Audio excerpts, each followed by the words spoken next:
Hi and welcome. I'm Mich Bondesio and this is Creating Cadence, a podcast about what it really takes to work well and live well in this fast-paced world we live in. I'm the author of The Cadence Effect, and aside from this podcast, I also write over on Substack. The focus of this podcast and my writing is on reimagining work and business for high-performing founders and teams, creatively minded entrepreneurs, and purpose-driven business owners who want to make a meaningful impact without sacrificing themselves or their people to burnout, hustle, and overwork. This is episode 94, the fourth of season 15. This season follows a monologue format where I'll be sharing some of the thoughts I'm exploring in my work around burnout and overwork and how it has no place in the future of work. Whether you're listening on your commute, on a walk, or in between tasks, thanks for tuning in. Let's begin. Today I want to tell you about a founder who disappeared in plain sight. From the outside, everything looked perfect. They were still in meetings, still shipping products, still hitting targets. Their startup had just launched another successful offering. Revenue was climbing. The team seemed solid.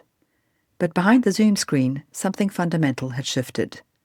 I was there, they told me, but I wasn't really there, going through the motions, watching myself work like an actor in someone else's life. Sleep felt impossible for them. Strategic thinking? Forget it. Every Slack ping required enormous effort just to maintain the performance of having their shit together. When they didn't show up for an important meeting, not because of an obvious illness or emergency, but because they simply couldn't face delivering yet another pretend performance, the entire company felt it.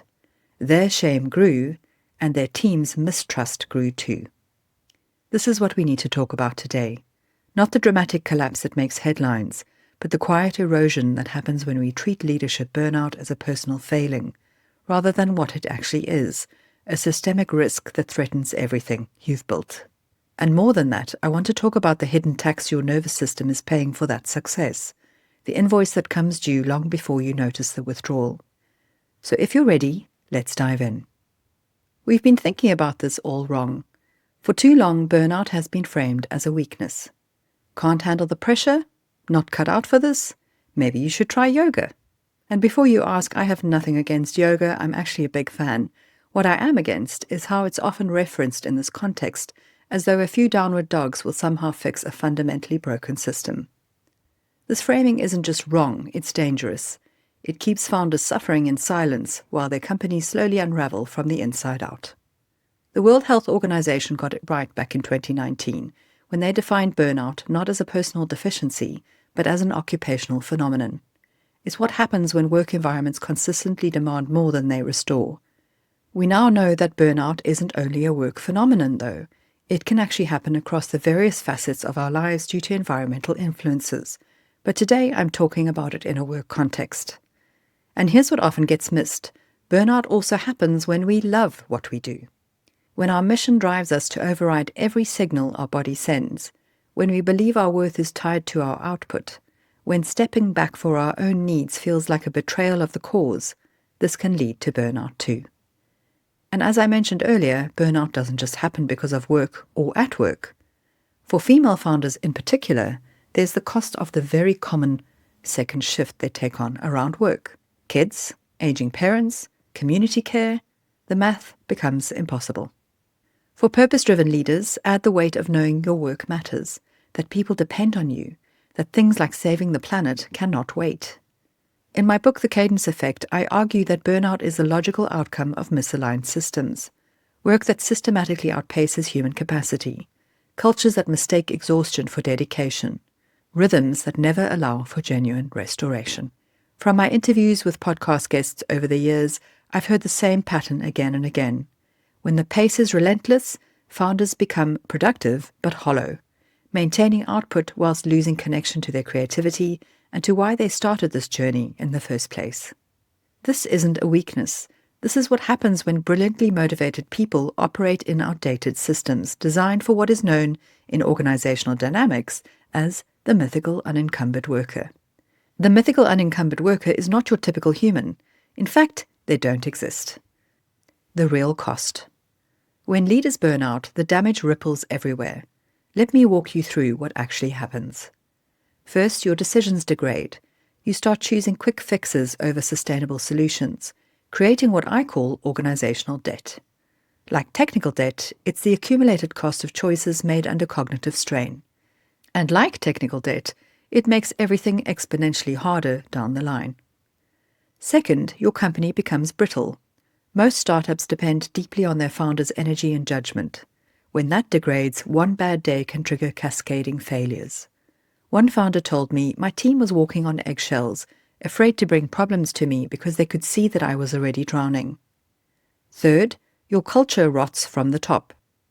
Teams mirror their leaders. When you're depleted, that depletion spreads like a virus. Longer hours, more mistakes, more burnout. The very people you need to help you scale become the collateral damage of your unsustainable pace. And finally, you lose your edge. The strategic thinking and creative problem solving that got you here, gone. You're now in reactive mode, fighting fires instead of building the future. But here's what makes this particularly insidious. While you're focused on growth metrics and market positioning, your nervous system has been running a deficit, and the invoice is coming due. The hidden tax your nervous system pays. Let me paint you a picture. You've just closed the funding round, or the post went viral, or you've won the award, or investors are thrilled. You should feel elated with this success. Instead, when you close your laptop, your heart is still racing. You're replaying the day's calls on loop at 3 a.m. Sleep feels like another obligation you're failing to meet, and your body won't power down even though your mind is screaming for rest. Or maybe it's this. Your design studio's reputation has soared, but the work you once loved now makes your hands shake during client reviews. Coffee has become courage in a cup. You're producing more than ever, but creating less, and you can't remember the last time you felt genuinely excited about what you're building. If any of this sounds familiar, you're not broken, you're taxed. Adrenaline and cortisol are your body's natural accelerators. In short bursts, they're brilliant. They help you pitch with confidence, meet impossible deadlines, and pull the all-nighters that help you ship your release. They're designed for sprints. But when those bursts become your baseline, when you're running on stress hormones from the moment you wake up until you collapse, every day, for months, that's when your biology turns against you. Research shows that chronic stress impairs your prefrontal cortex. That's the region responsible for planning, focus, and decision-making. Meanwhile, it puts your amygdala on red alert. That's the brain's threat detector. The results? You make reactive choices instead of strategic ones. Your thinking scatters, and your emotional regulation wobbles. A founder described it to me as living in a permanent pitch deck. Every challenge feels existential. Every email carries weight. You're producing constantly, but your imagination feels throttled by a deluge of cortisol-driven urgency. In the Cadence effect, I call this the myth of momentum. What feels like progress is often just motion without recovery. It's a sprint that never ends. The tax compounds daily, and you don't notice until your system crashes. When doing becomes who you are. Here's the trap that catches so many ambitious people. We build identities around action. You're the founder who never stops, the creative thinker who always delivers. For a while, that identity works brilliantly. It earns praise, creates opportunity, implies momentum. But it can also hollow you out. Here's what happens when doing becomes too much of who you are. Rest feels like betrayal. Saying no feels like failure. You laugh off 16-hour days with, "I'm wired this way." When someone suggests time off, you reply, "I'd just think about work anyway." And then you tell yourself you're lucky to be busy and take your laptop on holiday. You don't realize that constant activation is deriding your sense of self. This is identity erosion, and it precedes burnout. It's the moment when you can no longer separate your worth from your output. When you wake up and genuinely can't remember what you enjoy when you're not producing. When the things that keep you grounded and human, like relationships, feel like just another item on your task list. The hardest part isn't always the exhaustion. It can be the disorientation that comes when your identity is questioned. Because if I'm not producing, who am I? Rebuilding a healthier sense of self requires relearning your worth, independent of output. In a culture that glorifies hustle, that's revolutionary work. Learning to read the warning signs. The tricky thing about leadership burnout is that it masquerades as dedication. The signals are subtle, easily rationalized, often invisible to the person experiencing them. Here's what it can actually look like. It could be emotional flattening. You used to inspire your team with vision and energy, but now you default to sarcasm, irritation, or checking out entirely. The spark that made you magnetic has dimmed. Or maybe you're experiencing decision paralysis. Choices that once felt clear become impossible. You say yes to everything, no to everything, or swing wildly between extremes. Your body also keeps score. Can't sleep but exhausted? Getting sick more often? That weird pain that won't go away? Your body is screaming what your mind won't admit. Then there's behavioral shifts. The collaborative leader becomes more controlling. The strategic thinker gets lost in operational weeds. And the calm presence becomes the loose cannon. One founder described it perfectly to me. My partner said I hadn't laughed in months. That really hit home for me. That's when I realized how far I'd drifted from myself. Burnout is slow erosion, not sudden collapse. These changes don't happen overnight, but often by the time everyone else notices, significant damage has already occurred. Your operating system is overheating. Think of your nervous system as your body's operating system. The sympathetic branch, that's fight or flight, mobilizes energy. The parasympathetic branch, which is rest and restore, replenishes it. Sustainable performance depends on rhythmic movement between the two, and this rhythm is another word for cadence. But when you stay in on mode for too long, the system locks into high alert, which puts it in danger of overheating. Stanford neuroscientist Bruce McEwen described this as allostatic load. It's the wear and tear of chronic stress that impairs memory, immunity, and creativity. His research showed that persistent overload actually shrinks the hippocampal volume of our brain, directly reducing our brain's health and its capacity for innovation. Let me say that again. Chronic stress makes you less creative, less innovative, and less capable of the very thinking that made you successful in the first place. If you're running a company on shifting markets, funding cycles, product pivots, then the volatility is part of the game. But volatility without periods of recovery creates fragility. You begin to confuse vigilance with vision, reactivity with leadership. A regulated nervous system isn't a luxury, it's infrastructure, and it's part of your competitive advantage.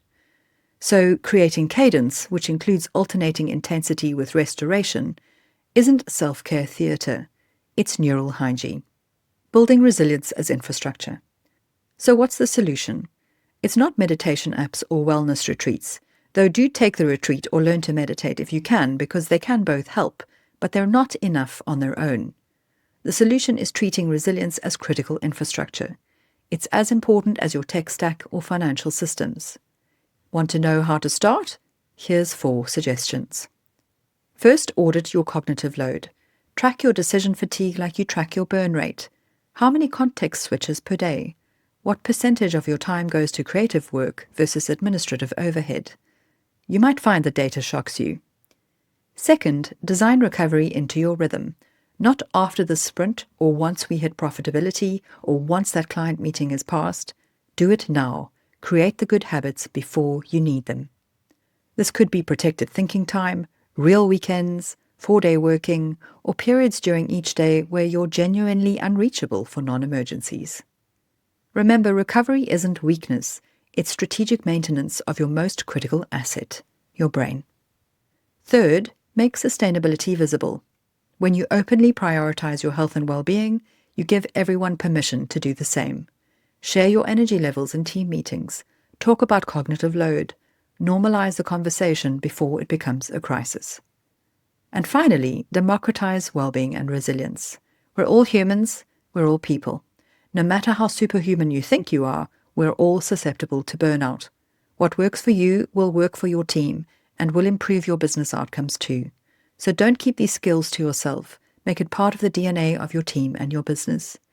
Remember, leadership may start with you, but we all need to learn how to self-lead. Reclaiming your rewards. When you build cadence into your workflow, the dividend you claim back isn't money or status. It's clarity, presence, and creative bandwidth. These compound when your nervous system stops running at a deficit. So let me give you 3 simple ways to start rebalancing your system. First, micro-regulation moments. These are real-time resets built into your existing day.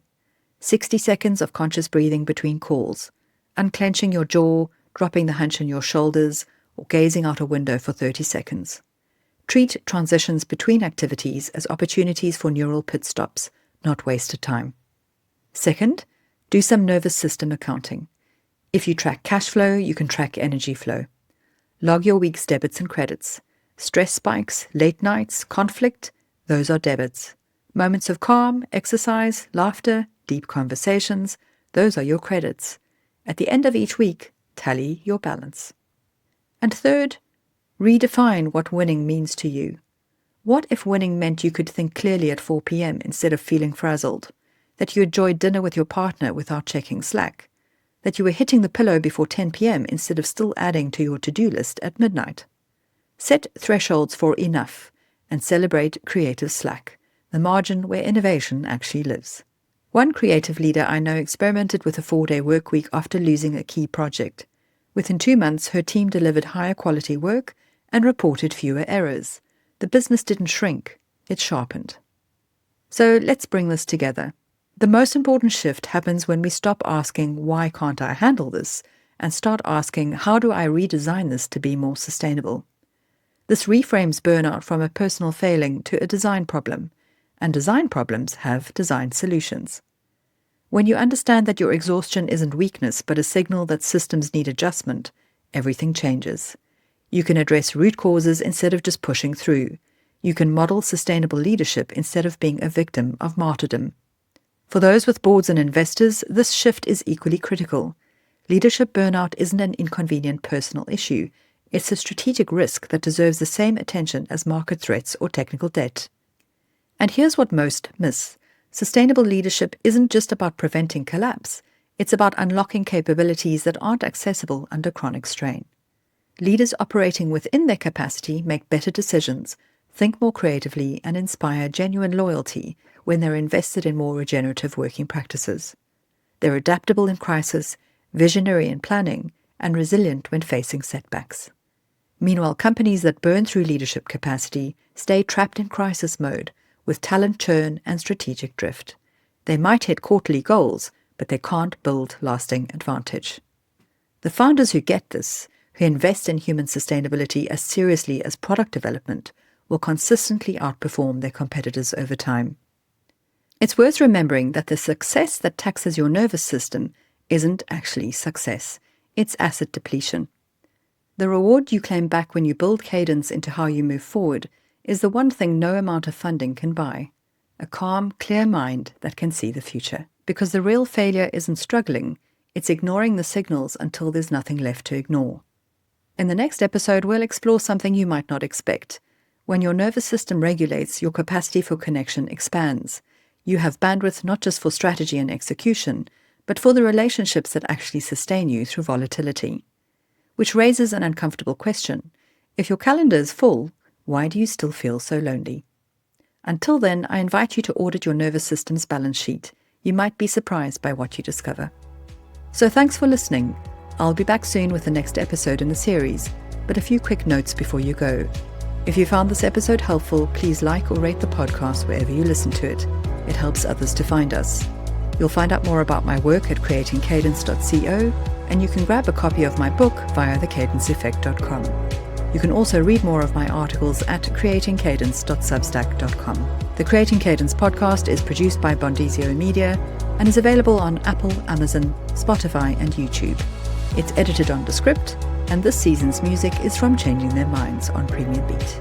So until next time, keep moving forwards with courage, curiosity, and cadence. Bye for now.